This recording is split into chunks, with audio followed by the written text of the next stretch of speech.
गहरे सरसब्ज जंगल में एक चंचल गलहरी रहती थी जिसका नाम मैक्स था। मैक्स अपनी बेइंतहा तवानाई और हर तरह की शरारतों में पड़ जाने की आदत की वजह से मशहूर था।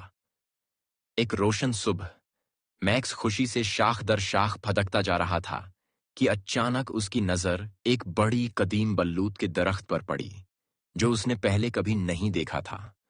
तजस्सुस से भरपूर मैक्स एहतियात से इस दरख्त की एक ऊंची शाख तक चढ़ गया। वहां उसे एक अजीब सी चीज नजर आई, एक छोटा सा रंग बरंगा पीकट जो दो शाखों के दरमियान फंसा हुआ था। हमेशा महम जॉय के लिए तैयार मैक्स ने पीकट खींचा और आखिरकार उसे आजाद कर लिया। हैरत की बात यह थी कि पीकट खुलते ही उसमें से रंग बरंगे गुब्बारे निकलकर आसमान की तरफ उड़ने लगे। अभी मैक्स इस मंजर से महजूज हो ही रहा था कि अचानक पास ही कहीं से सरसराहट की आवाज आई और देखते ही देखते कई तजस्सुस भरे जंगली जानवर इसके गर्द जमा हो गए।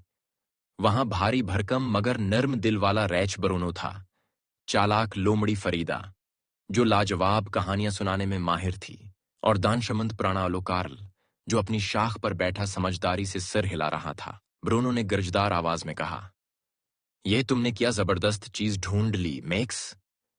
मैक्स ने मुस्कुराते हुए जवाब दिया, पता नहीं, मगर ये आज का सबसे शानदार एडवेंचर है। फरीदा ने अपनी झाड़ीदार दम हिलाई और बोली, अब हमें सिर्फ ये मालूम करना है कि ये राज किसका है। अक्लमंद कार्ल ने मशूरा दिया कि उन्हें इस मामले को हल करने के लिए एक मंसूबा बनाना चाहिए।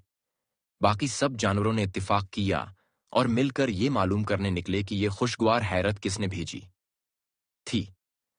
कई दिलचस्प और मुजाहिया महम्मात के बाद, जिनमें वो जंगल में घूमते और हंसी मजाक करते रहे, आखिरकार वो एक झोंपड़ी तक पहुंचे। वहां एक छोटा सा खानदान जंगल में पतंग मना रहा था। जब इस खानदान ने जानवरों को अपने साथ गुब्बारे बांटने आते देखा तो वो हंसने लगे। यूं ये पतंग एक शानदार महफिल में बदल गई जहां जंगल के जानवर और इंसान मिलकर खुशियां और कहानियां बांटने लगे। ये एक नाकाबिल फरामोश लम्हा था, और यूं मैक्स जो हमेशा एक नया एडवेंचर चाहता था, न सिर्फ एक जबरदस्त महम से गुजरा बल्कि कुछ नए दोस्त भी बना लिए। जंगल के बीचों बीच यह एक दिन था जो खुशियों और रिफाकत से भरपूर था।